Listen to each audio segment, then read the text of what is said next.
Yesu nashimwe. Nanje ndabaramukije mu izina rya Kristo Yesu umwami wacu. Reka rero dusangire amajambo y'Imana, dushire ku byo tumaze kwakira mu ndirimbo, mu gusenga Imana. Hose Imana yagiye tugendera twubaka. Dusoma y'amajambo mu butumwa bwiza kubwanditswe na Matayo mu gice kigira 11.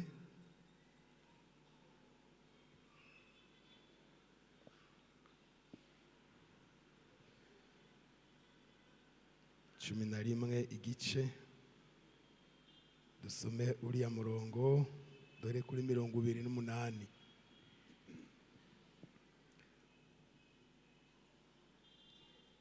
Nimuze kuri jewe mwese abananiwe n'abaremerewe ndabaruhura, mwikoreze ingata yanje munyigireko, kuko ndi umurwaneza niyoroheje mu mutima, namwe muzoronka uburuhukiro bw'imitima yanyu, kuko ingata yanje itababaza n'umutwaro wanje uwahutse. Yesu nashimwe. Ndaya majambo meza numvise Imana inyemerera kuvugana namwe uyu munsi. N'amajambo Matayo yanditse, ariko uyu ahamagara si Matayo, ni Yesu Kristo.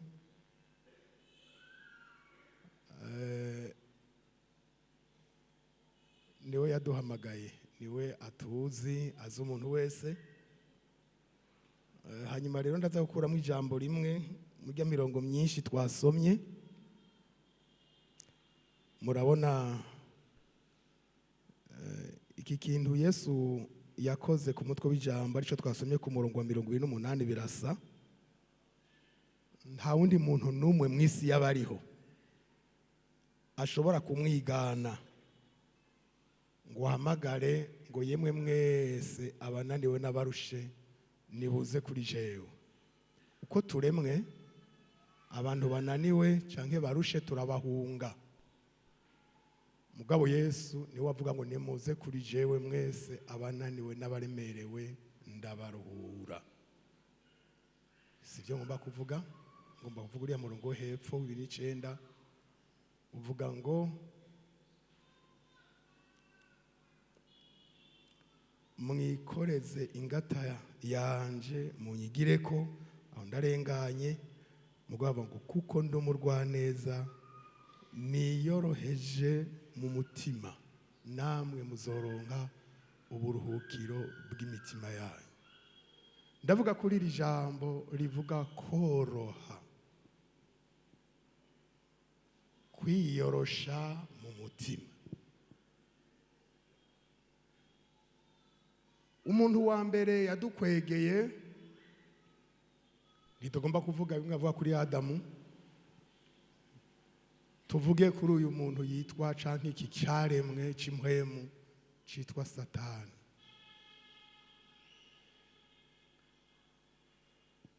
Ezekieli ariko aravugishwa ku vyuyu, yerekana icubahiro yari afise mu ijuru ko cangana, amajwi yari afise mu kuririmba yoba yarenga 40, yarakaka, yaraca ibibatsi kumugwa. Mugabo koroha biranka. Iyo bavuze ngo koroha no guca bugufi biranka, kandi asanga aho ntabumbwe, turemwe mu buryo bwo kutabumbwa. Ibindi ko ndavuga ndazi ko nawe ubizi, biriya bintu byose Imana yaguhezagije akenshi ntubibona, wamubona ivyo ukenye. Burya ibyo abantu bafise n'abandi babibabonera, nakarafise ibinabiri nakamerewe neza, mugabo wewe nyene vyo abagowe afise ibindi arondera mbego ntarashikako. Iki cyaremwe c'impwemu Satani mu mutima biranka ati jewe ndabona naho vyari vyiza, naho mwamengo ntaco ntakorewe, hari ikintu ndabona, ndagomba ko abamareka bose bakubita ibipfukamira imbere y'Imana, naje ntaco mbaye. mbona nshibibatse mbona nakaka na jewe barakwiye kumfukamira bakansenga kandi ivyo ntibikunda iyi Mana turi kumwe, reka ndabo ko vyogenda ndayikubite kudeta. Ega kudeta ntizitanguye vuba, kandi zama zapfuvye, iz'Imana itarimo zirapfuba. Simvuga mu Burundi maze iminsi ndadarabiza imbuga, hari umugabo bamaze iminsi bakagomba kumukubita hasi, nimba ari Traore nimba ari inde, akama yakwefye Imana ikama hajya se wakwepa n'Imana imuzigama, hageze nifye nta n'umwanya bifata. Rero ikintu cyatumye byo byose biba muri we koroha vyaranse. Iyo umuntu atoroshe ibintu aravyonona, iyo umuntu atoroshe mu rugo, umuntu atoroshe mu kazi, umuntu atoroshe mu vyajejwe, muco Imana yamwizigiye ko ibintu birononekara. Yesu avuga ngo kuko niyoroheje mu mutima. Inyifato ya Yesu yari itandukanye n'uwari.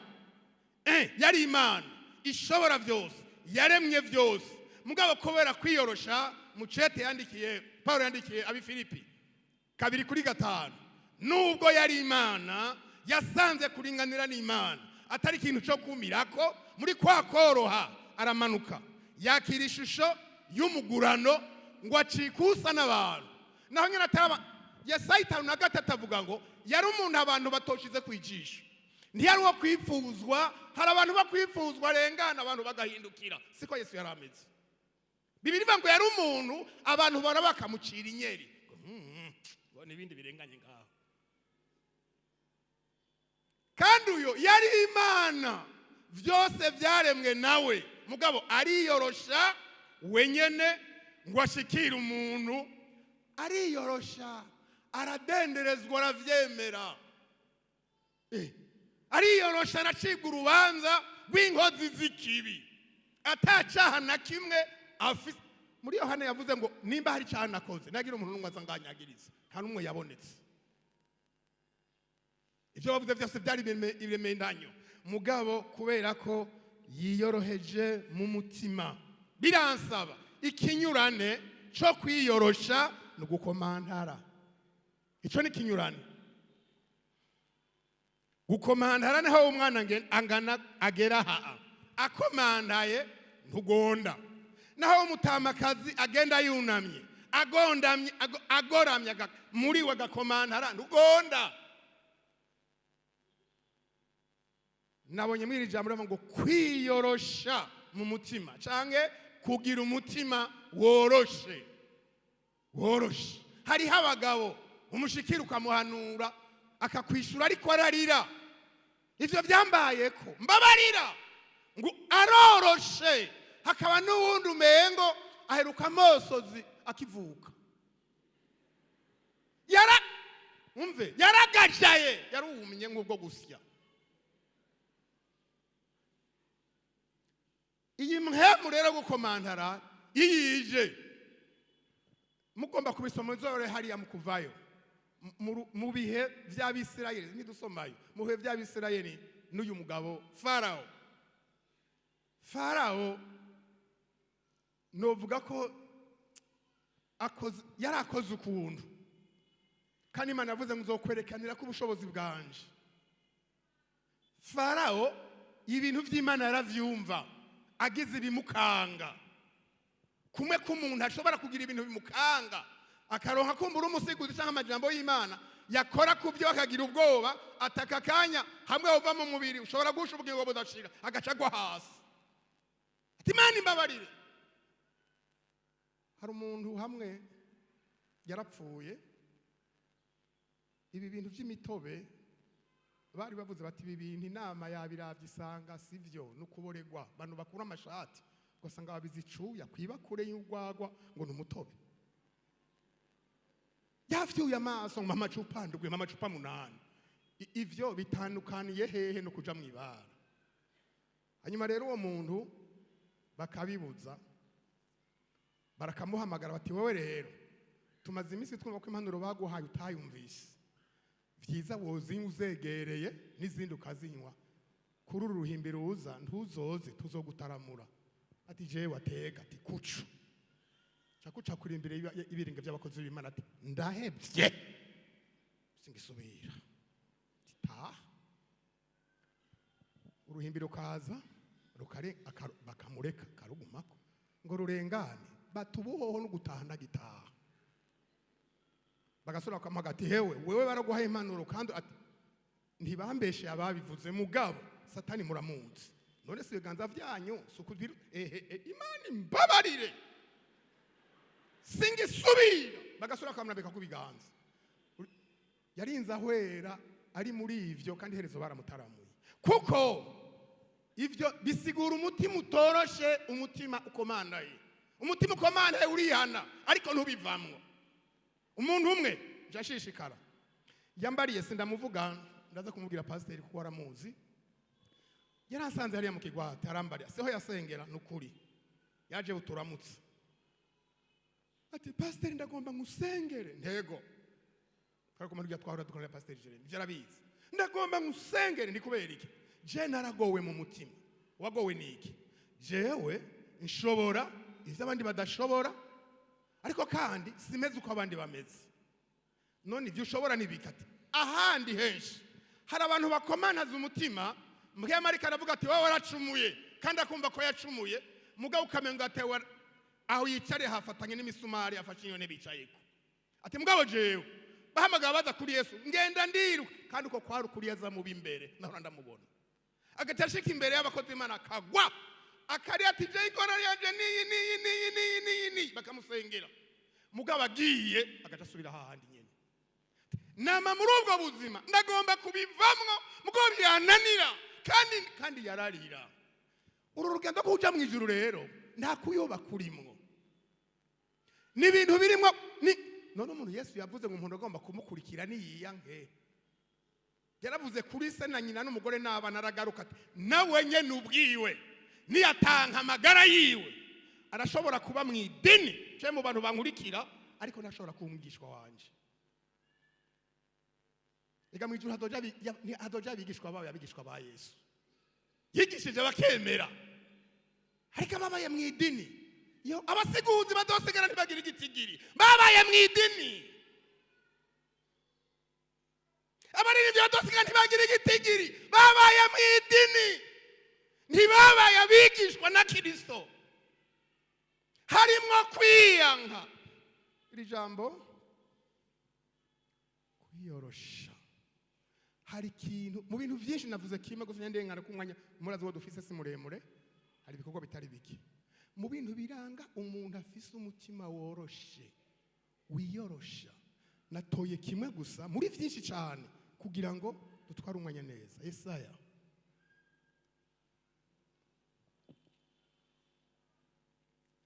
Yesaya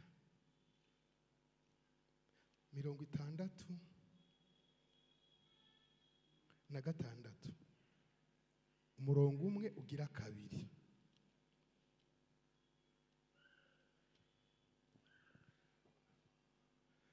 kuko ivyo byose intoke zanje arizo zabiremye bikabaho byose niko horaho agize aho ndengane kabungu kuriga kwabo ariko umuntu w'impahazwa afise umutima umenetse agahindishwa gashitsi n'ijambo ryanje uwo niwo nzohoza kwijisho Yesu ashimwe nguyu muntu Bibiliya yerekana ko afise umutima woroshe n'umuntu ahahazwa n'ijambo n'umuntu ahindishwa gashitsi n'ijambo ry'Imana n'umuntu agira ubwoba ukagira abana muvye mwe arafise abana ariko arahana umwe agaca muri mu maso ngo jewe ngo gira ngo hanaratimvye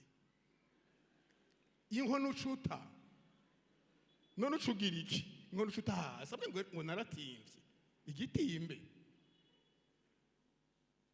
ngo kubita zirahora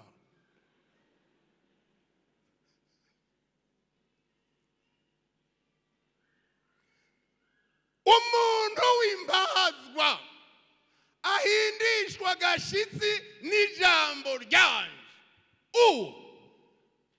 niwo nzohoza kwijisha haleluya nguyu umuntu afise umutima woroshe n'umuntu ahindishwa agashitsi n'ijambo ry'Imana pana ry'abantu, kandi amajambo y'abantu ahindisha agashitsi abandi, ariko ijambo ry'Imana umuntu akaribona ibisanzwe. Ngikindi kiranga umuntu afise umutima wicisha bugufi, umutima woroshe, umuntu yoroshe, kwiyorosha, kubaho woroshe. Umuntu yoroshe rero mwene uko arakora ibintu abandi bitabashobokera. Ibikorwa by'uyu muntu yiyoroheje bimeze gute? Nza kuvuga bibiri gusa nje ndengana, kandi nzo ndiko ndasanuja kurangiza. Arafise ibikorwa bigaragara ko uwo muntu ashobora atawundi muntu wundi abishobora abaho. Imigani 25 umurongo wa 15.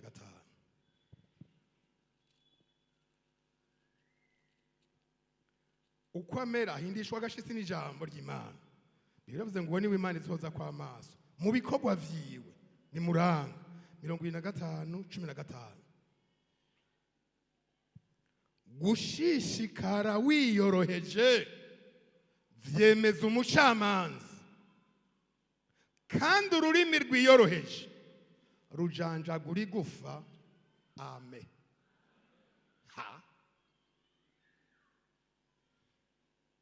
Gushishikara wiyoroheje vyemeza umucamanza. Umuntu yocaraba reference y'umurongo agiye hariya mu butumwa bwanditswe na Luka ibice 18 uhereye ku murongo wa mbere, ucubona we wa mupfakazi yarafise urubanza y'amajana kwa wa mucamanza gabitanye. Ugemu icyatumye yishugwa hari ibintu bibiri yarafise. Icyambere yarazi uwakuye kushirwa rubanza yabaye umunyamwete. Yesu yareke rigisha abantu gusenga batarambirwa, bigaragaza ngo kuba umunyamwete mu byo urondera mu Mana hakabamwe umwete. Icya kabiri nta manyama yabishizemwo, nta manyama yabisizemwo. Mvira ku rugo canke mvira ku biro ndagiye ariko nzogaruka, murakoze ko mundungitse ariko nzohindukira, kumwasi wanje akiriho rukaba rutaracika nejo nzogaruka, murakoze kundungika nejo nzogaruka. Urarunjira nturunjira. Hariho abantu niyo basenga umenga Imana sinzi ko ari muvyara wabo nuko ari inarume ntumbaze. Mwumviriza rero ngukaburi Imana, ngukaburi Imana, ngo nkorera, ngo mvaha, ngubikoze, ngutabikoze simva, ariko utera ubwoba nde? Imana. None abantu ntibama bahavuye kandi itabikoze.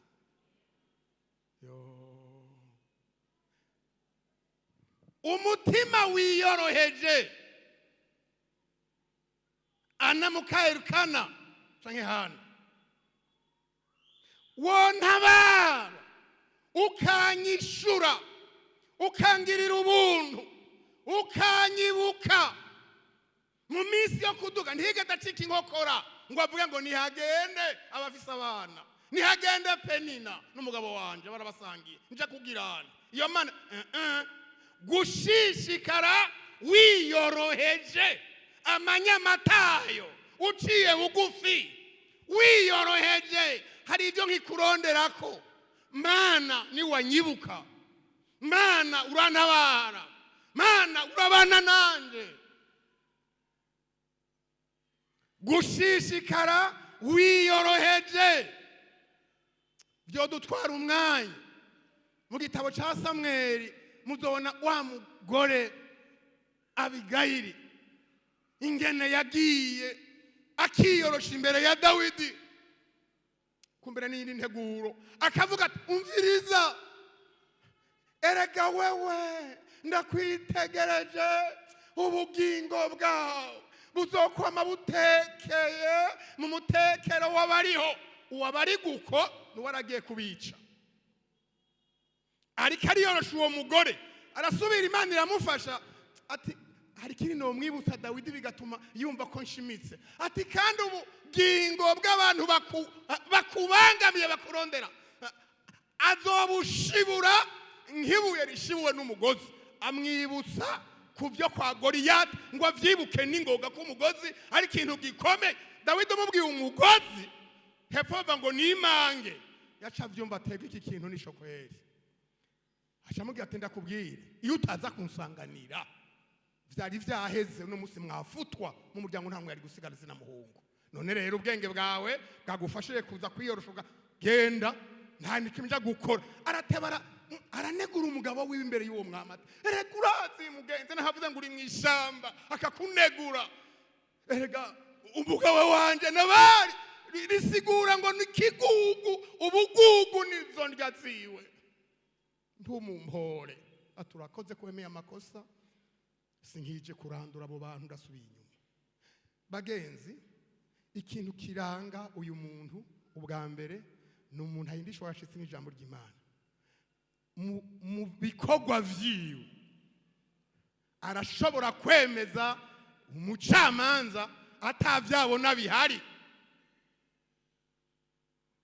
kubera ko ashishikara, ariko kandi yiyoroheje. Kigenzi ciki twasomye muri uyu murongo kivuga ngo kandi ururimi rwiyoroheje rujanjagura igufa.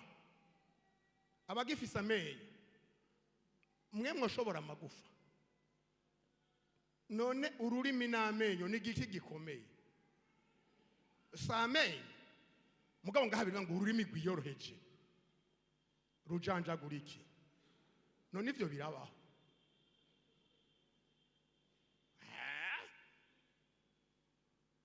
Ubwo yagomba kuvuga aya magufa asanzwe, samagufa yavuga ati gufa ry'impene canke gufa ry'inka. Muko yavuze amagufa avuga ngo ururimi rwiyoroheje rujanjagura ibintu byari bigumye nk'amagufa. Haleluya! Ibintu bidashobokera amenyo, ururimi rwiyoroheje rurashobora kubijanjagura bikegerana bikegerana bikegerana. Yari karavuga umutima wiyoroheje. Umuntu yoroheje arakora ibidakogwa n'abandi.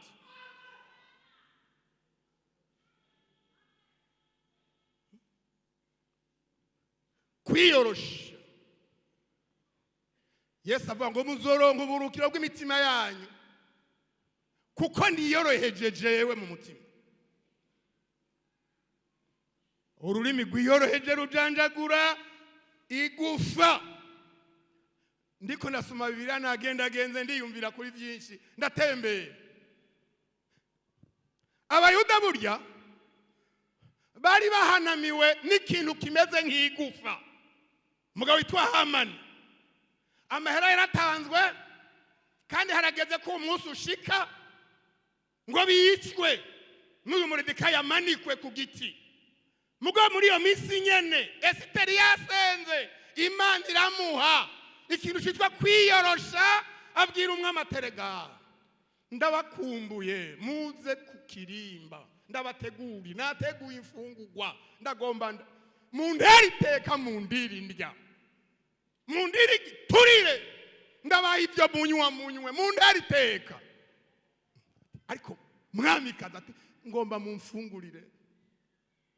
Ndabara, hari umuntu akubwira atari uburya gate, ndabara undiri ndya atari uburyarya mugabo. Kuko ngaho mu migane baravuga ngo hari kubwira ngo nurye ngo nunywe ngo ariko umutima mudafidikanije. Intore wariye ngo uzoyidahwa, sije ndabivuze ni Bibiliya mu migane. Ngo kandi akayagomwa yaze kazopfa ubusa. Si bose bavango ryanywa muri kumwe kandi gani ivyo ego murongo no ukurimbuzi. None nahari ni murye ko yamuhamagaye ngo azanane na Hamani. Mbega afite yari kagaburira Hamani mu kumukunda cyangwa yari kamugaburira ngo amwice? Aturantera iteka muzane na wa muntu wawe Hamani akwe ate Hamani Esiteri yadutumiye ubu nawe waronka umwanya ati kameme jewe vraiment ndi prêt biteguye ahaciye hose aterega muziyondoye none eka Esiteri yadutumiye umwamikazi tugiye kurya.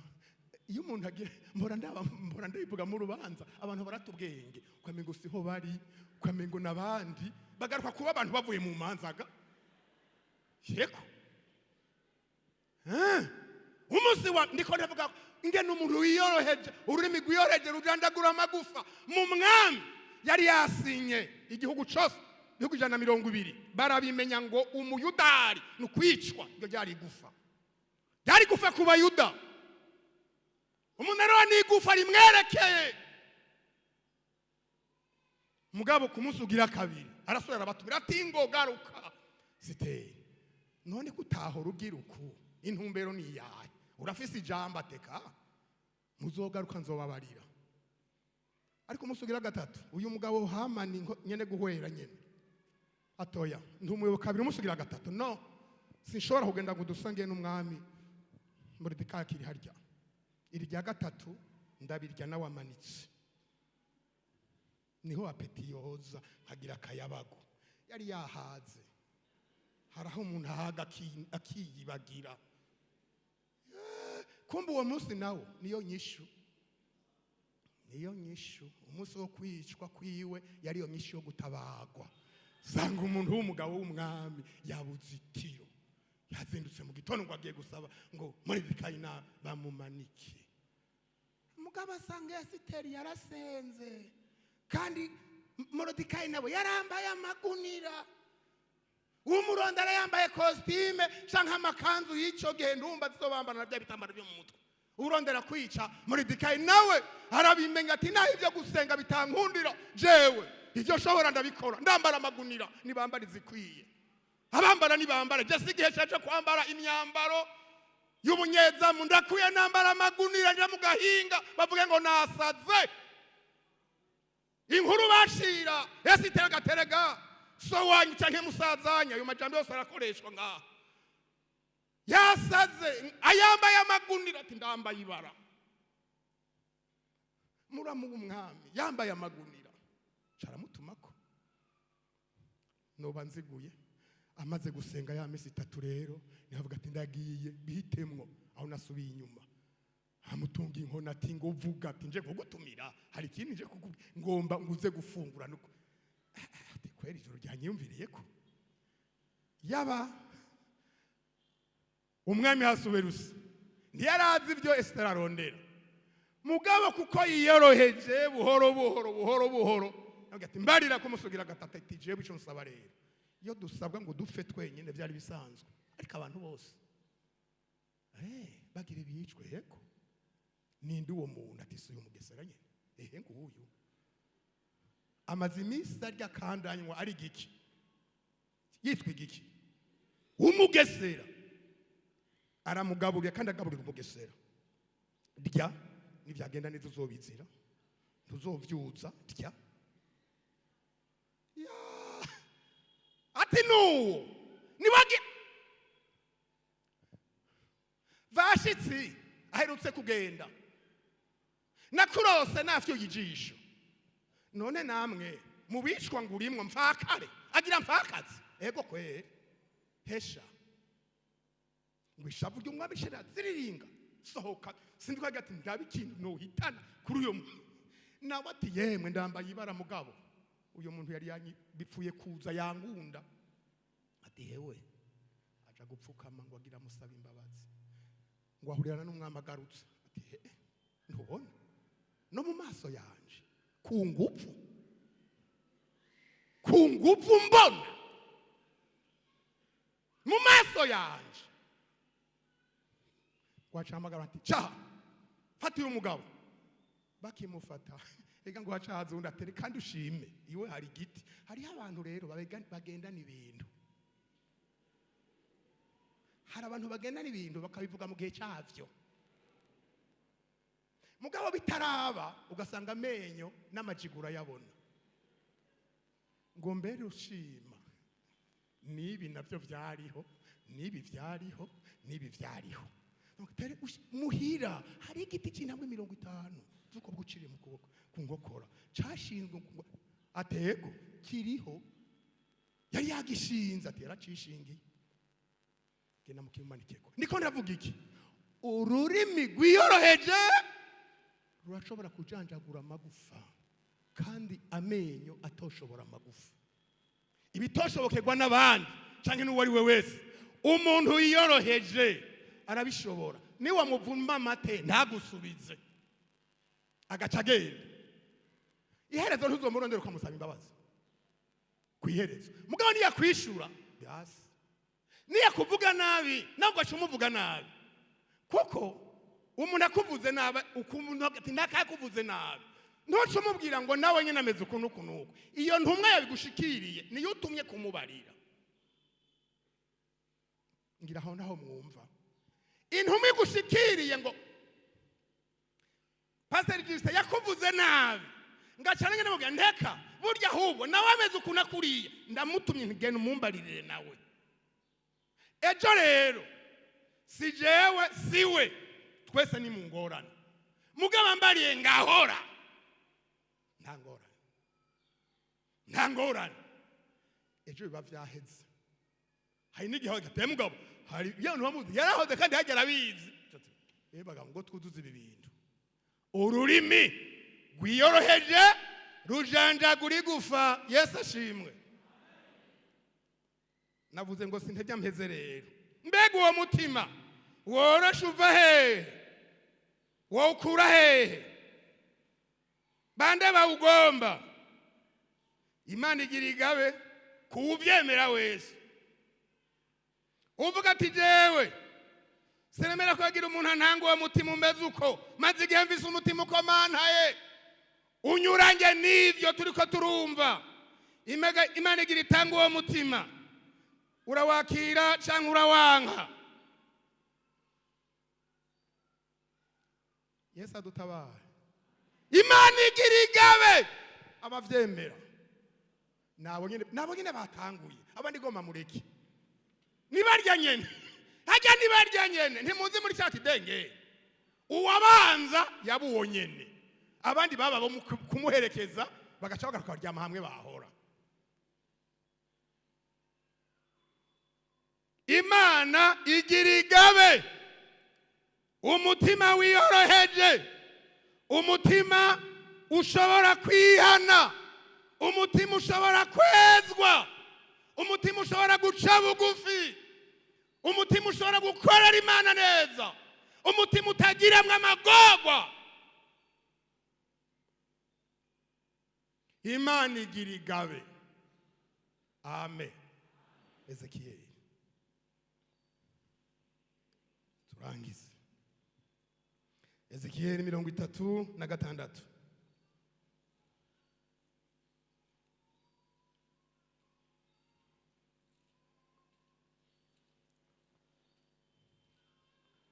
Yesu ashimwe. 36 26. 36 26 Ezekiyeli.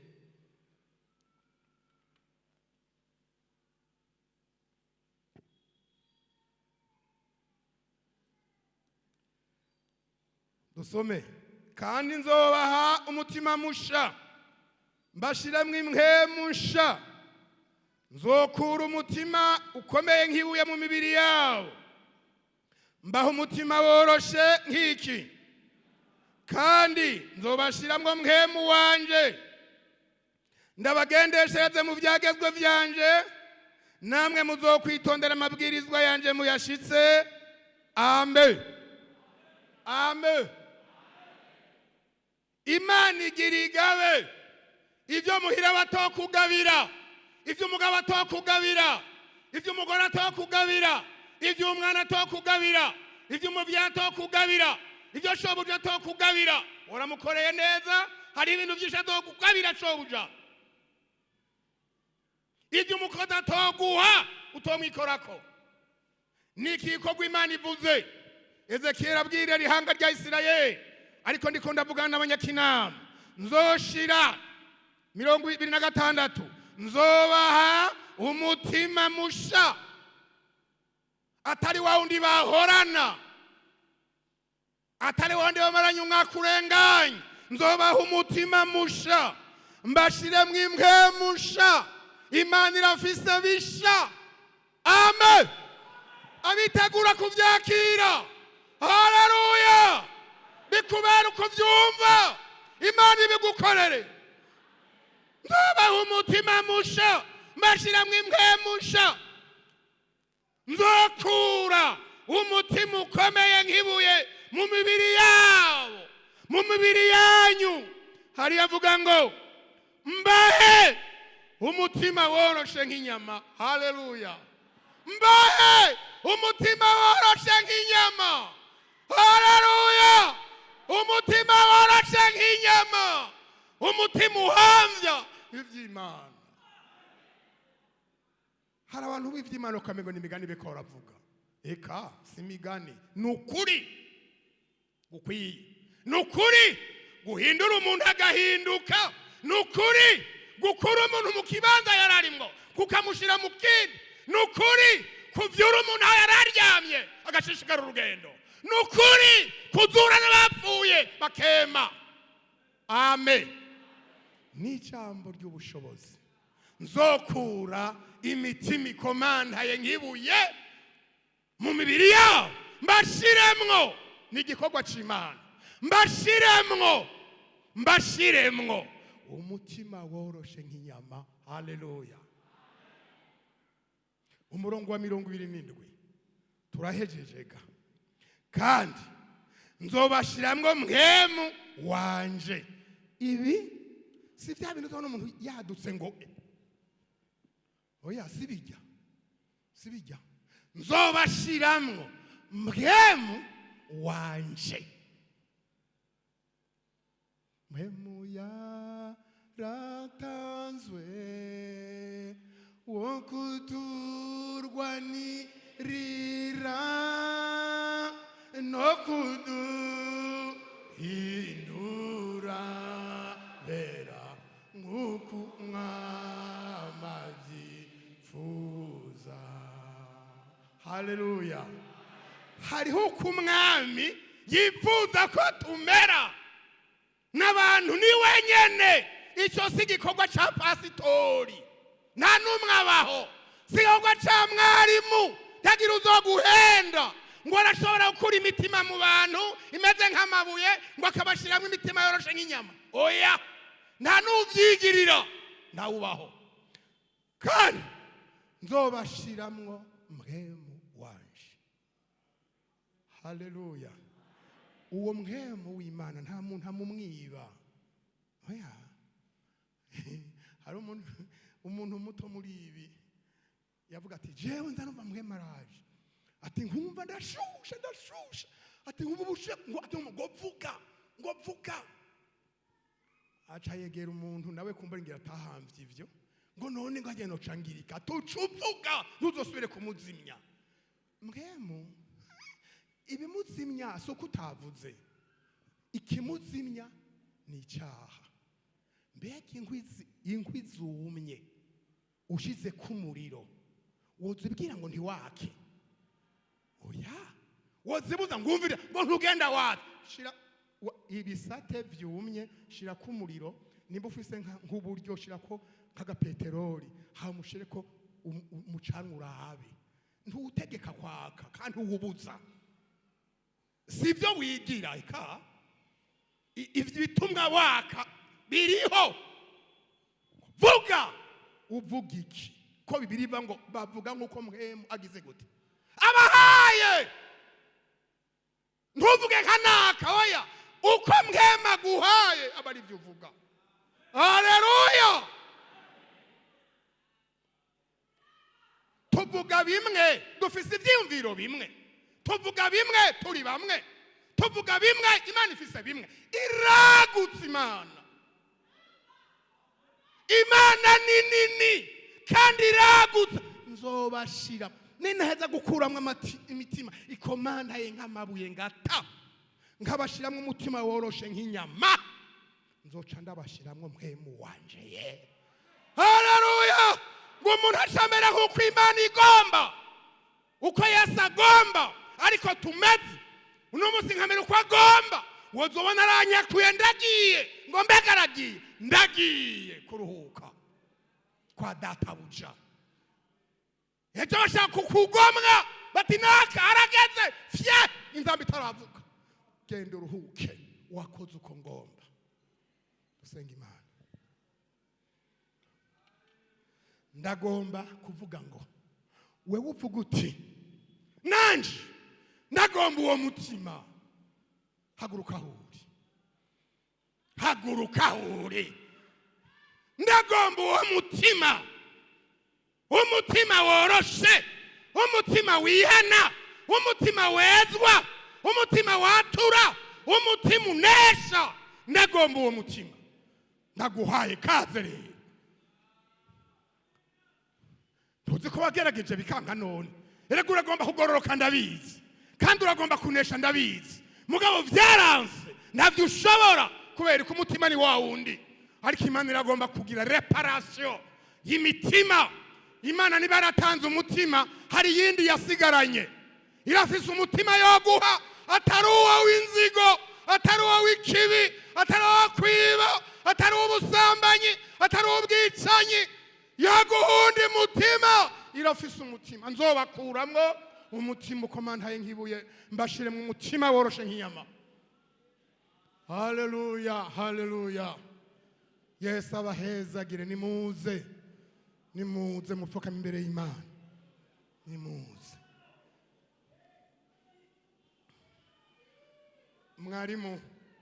Mwarimu bamwe bacisha, bamwe bazapfukama hajya ni hato nibigera abo nibaza rengana shika hariya genda ingo mupfukame imbere y'Imana. Ni vyiza cyane, ni vyiza cyane.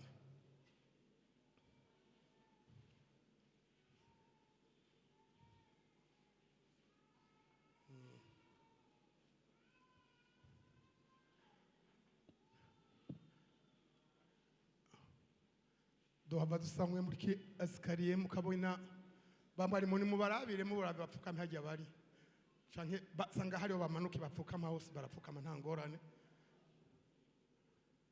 Gupfukama ni ikimenyetso ciza cyo kubaha Imana. Ntaco nshoboye, vyarananiye, Mana ntabara.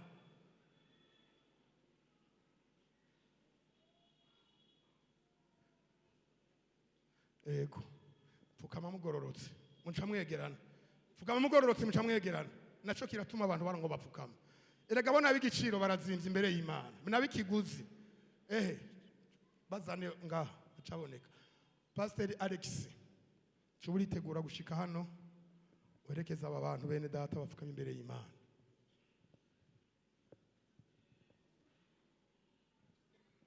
Mani bakora ico gikorwa mu mitima yabo.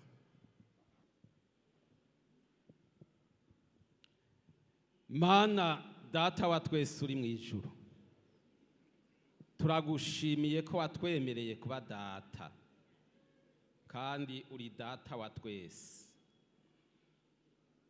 Uri data wa twese nk'ishengero, kandi uri data wa twese nk'aba bose bapfukamye. Amena. Aba wabahamagaye kugira ngo barekane n'ibigize iminsi bibatsinda, baze kuko hariho ingabire wabateguriye. Bamaze kukwemerera bagatera intambuko, hari ico wemeye gukora. Yesu wazindukanye iri jambo, urituma umukozi ukarisha ururimi rwiwe rurabivuga, muvugishijwe nawe koko ngo nimuze, nimuze, nimuze, kandi muze mwese, mwebwe mwemeye ko muremerewe, muze.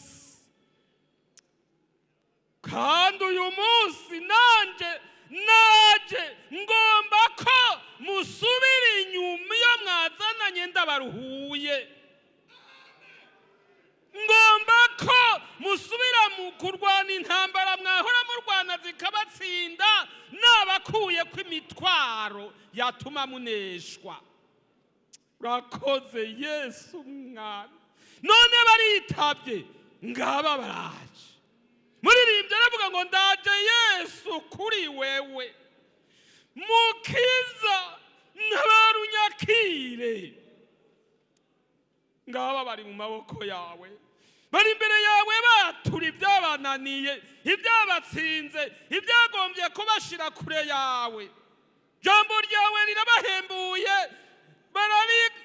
barashoboye kubona inzira ije yuri, baraje bagirira imbabazi, baharire umuntu wese uko yagucumuyeko, umuntu wese uko yagabitanije, umuntu wese uko atahuje na mwene se, bagirira imbabazi. Amaraso ya Yesu Kristo abatunganye rwose, bava imbere y'Imana banezerewe. Umaze kubaharira ukabose, uje ubakorera iki gikorwa ngo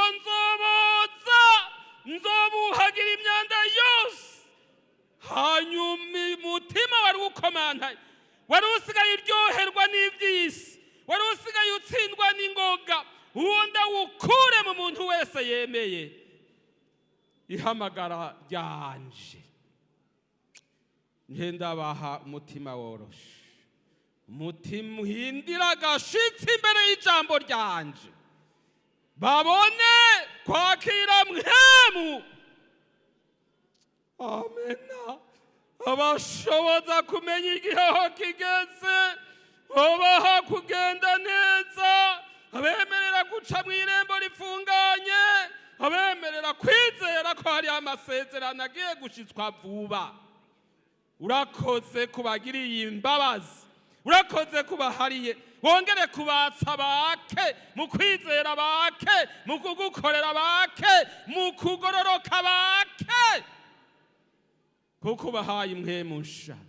Urakoze kubababariye, tubasengeye mu izina rya Yesu Kristo umwami wacu, amen.